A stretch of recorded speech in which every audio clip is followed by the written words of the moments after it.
Hi everyone, this is Tom Ndekezi, the arts editor at The Gateway, and this is the forum report for the 2021 Students' Union Elections Forum on February 26, 2021, hosted by the Aboriginal Students' Council. The very first question of the forum was directed at Board of Governors representative candidate Dave Conrad regarding his advocacy for Musqueam House. The Musqueam House of Learning is a proposed student life building specifically for Indigenous students that was first announced in 2015. 6 years later, and progress still has not been made on the $30 million facility. In a previous forum, Conrad mentioned that despite advocating for the project to university administration, lack of provincial funding is ultimately slowing down the project. This time, Conrad was asked about how he planned to advocate for the building of Musqueam House despite a period of government austerity and significant funding cuts to the university. Conrad mentioned the possibility of finding alternative sources of funding separate from the university and the provincial government. Definitely case building, right? So collecting the anecdotal information, stories from Indigenous students about their experience and how Musqueam House would benefit them by uniting groups of Indigenous stakeholders from across campus. I think it's also looking at looking for external donors from other groups, right? And I talked about, right, working with Faculty of Native Studies, working with the Office of Advancement that's responsible for finding external funding. Working with the Vice President of Facilities and Operations, as well as other Indigenous stakeholders on campus. And if we can find other external donors that the university hasn't realized or thought about, and then we bring that to the Vice President of Facilities and Operations, pointing out that this project is 6 years old, I do see some opportunity there, right? Conrad was also questioned for his treatment of recommendations for reconciliation from the Aboriginal Relations and Reconciliation Committee, also known as ARCH. Conrad was criticized for not learning about ARCH recommendations during his current term as Board of Governors representative, despite the frequent usage of ARCH recommendations in his re-election platform. A question from the audience asked Conrad why Indigenous students should trust him to represent them when he didn't read through the ARCH recommendations until the onset of his re-election campaign. It's a valid criticism, and I have, and as you see in the platform now, I've thought through them and thought about which ones I could achieve in this term. That part of summer was very busy for me. I was asked to help fund a nonprofit, and so that was my mistake. I should have focused more on the board role and not helped a friend who asked there. But so that was my mistake. There, as I said before, I do have these pieces outlined here. In my last term, I did work on the bylaw translation and the land acknowledgement as per the recommendations, and so I am concerned about these issues. Yeah. Later on in the forum, Aboriginal Students' Council Vice President Consultation and Engagement Beth Blanchett asked Conrad why he had so many ARCH recommendations in his platform when he barely met with the Aboriginal Students' Council. I reached out to you in September to discuss how you might represent the needs of Indigenous students in your role. And since then, you've come to one ASC meeting and attended the Aboriginal Relations and Reconciliation Committee once last month on a very specific issue. But looking at your platform, you have quite a long list of ARC recommendations that you want to consider, and as well as discussion about Indigenous representation on the board. So I'm not trying to attack you on this. I just think you have, probably of all of the candidates, the most discussion of Indigenous representation on your platform. However, while you reached out informally to an individual exec, you never formally asked ASC for consultation on this, and you haven't had broad discussions with ARC or ASC. So frankly, it just seems like your platform isn't informed of consultation from ASC or through ARC, and there's clear disconnect as evidenced by the things I just said. So my question is ultimately this.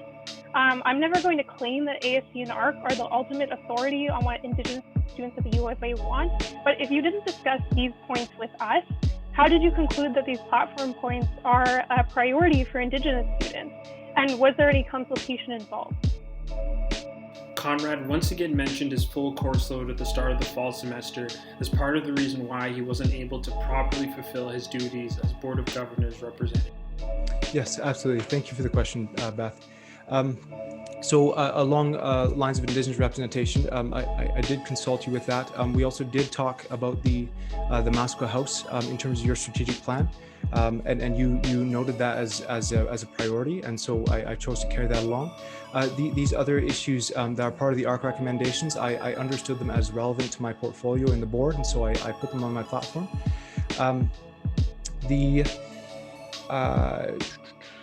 Yes, another part is a learning process just in terms of time commitments. Last year I started the first semester with 5 classes, realized that was inappropriate for me in terms of the work I wanted to do, so I dropped down to 3. I do have more time to consult effectively and things like that on an ongoing basis. Yes, that's all I have, but happy to take this offline as well, Beth. Speaking of ARC recommendations, all candidates were asked to speak about an important recommendation: advocacy for the implementation of some kind of mandatory Indigenous course or course content. Not only did all candidates give a resounding yes to the recommendation, but they also agreed that a blanket Native Studies 100 course might not be the most effective way to implement the idea. Presidential candidate Rowan Lee talked about how professionals coming out of the U of A should be learning how to incorporate reconciliation into their specific fields. Universities put a lot of people in positions of great power. So, engineers, doctors, lawyers have a lot of influence in our society and come out of this institution. And I think it's important that when they learn about the history of this land and about reconciliation, they also learn things that will specifically help them to action that in their life and in their work. Vice President academic candidate Abner Montero also captured this sentiment with a specific example. Mandatory course content would likely be best implemented in ways that we already see in other faculties, such as education, where we have mandatory education classes designed to help future teachers work with Indigenous content and understand its importance. For something like an engineering degree, likely it wouldn't be something like just taking a Native Studies 100 class, but rather a class that shows the importance of the relationship to the land and how anyone who intends to do engineering will work on this land and needs to think about the history of the land and how they can respectfully consult and work with those communities. Vice President Operations and Finance candidate Julia Veloso echoed these sentiments, but also committed to making sure that the Students' Union implements proper equity, diversity, and inclusion training. And I agree with the fact that it needs to be catered to fit into each faculty, so it isn't just a check mark to say that you've completed it. And although what I want to do, I guess, in my scope in my portfolio is to really focus on student leaders and see how we can really further engage student leaders in EDI training and really focus on to make sure that Indigenous students are still widely well represented on instant governance. Vice President Student Life candidate Daniela Carvajal also brought up how implementing a mandatory Indigenous Studies course could affect how Indigenous students are perceived on campus. When I first heard about this being proposed, I know it was very mixed from Indigenous students. There was those that were for it and those were against it. And for those that were against it, they argued that they're scared that forcing students to take this course will create more of a stigma or polarization between the students, and I know that's a real worry. And then also, like, in talking with Indigenous faculty and just overall Indigenous community, they told me that a good way to address that is to have more Indigenous content embedded in the courses that already exist.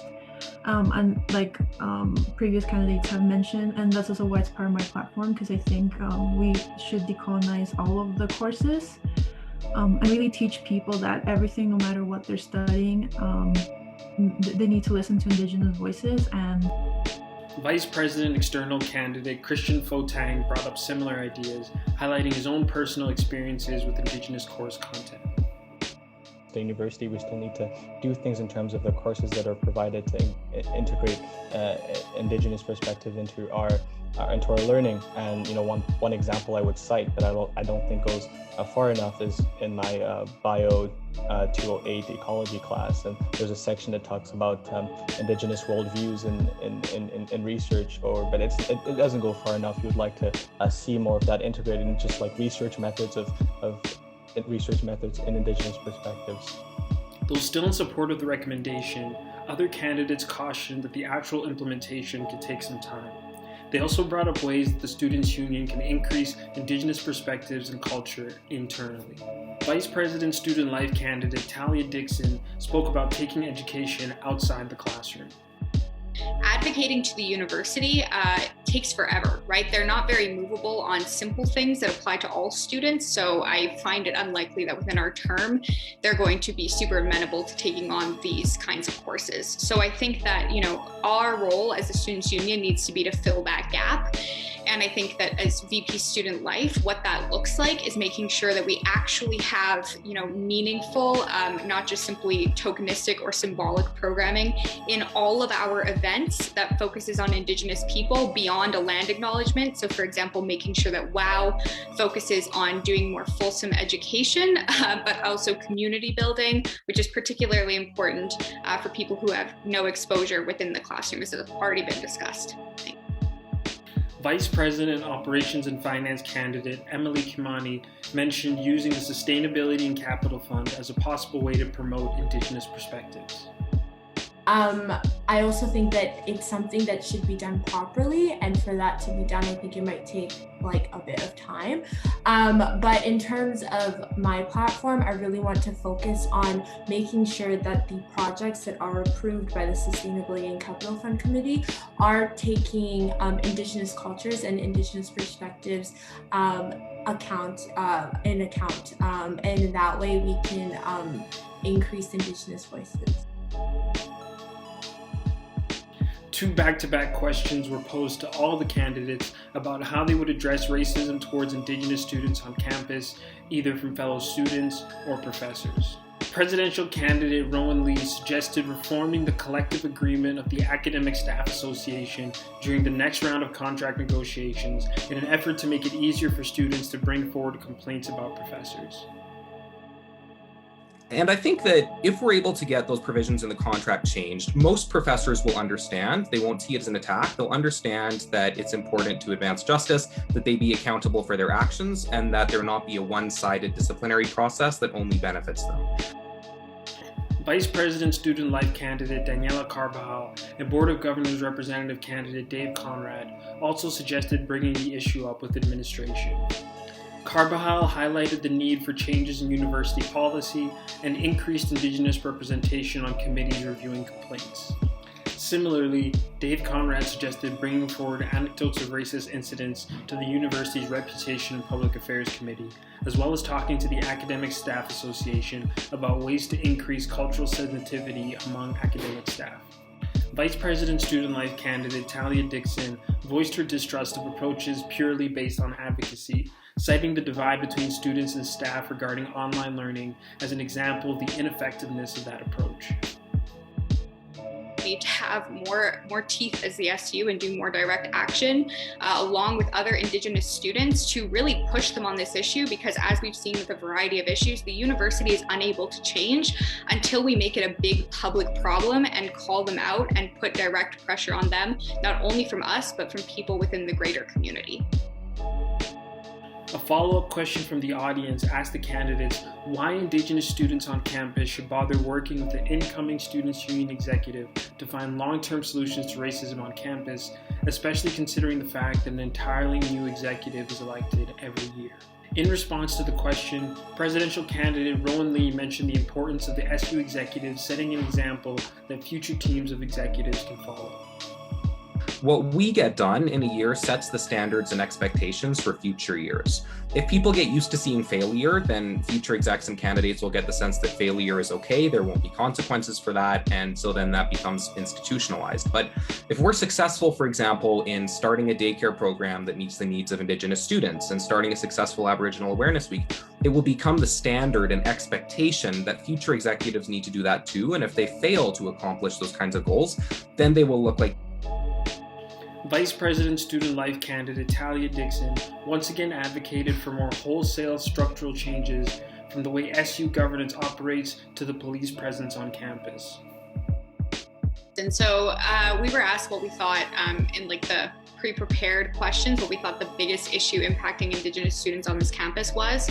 And I think that this is one of the biggest issues, not to stratify them. So I think that, we have to, as a students union, stop taking light stances. What I mean by this is, one, we need to work to decolonize our systems. We use something called Robert's Rules. It makes us have a totally unwelcoming system to Indigenous students, but anybody who doesn't talk or look a specific way, we need to do a total overhaul, in my opinion. The second thing I think is that we need to stop upholding people who continuously fail students and saying that it's fine and tiptoeing around them. We need to actively speak out against them as student representatives. And finally, I think we need to actually consider how we can start working towards decolonization. I'm not promising that I can do that within my term. I don't think that any of us can, but we can work towards looking into like more big things that will actually have an impact on students' lives, like getting rid of UAPs in favor of more holistic community solutions. Thanks. Ultimately, time will tell if the candidates' promises to get the ball rolling on reconciliation will come to fruition. Thanks for watching, everyone. This is Tom Ndekezi, and this has been the Aboriginal Students' Council Forum Report. Take care.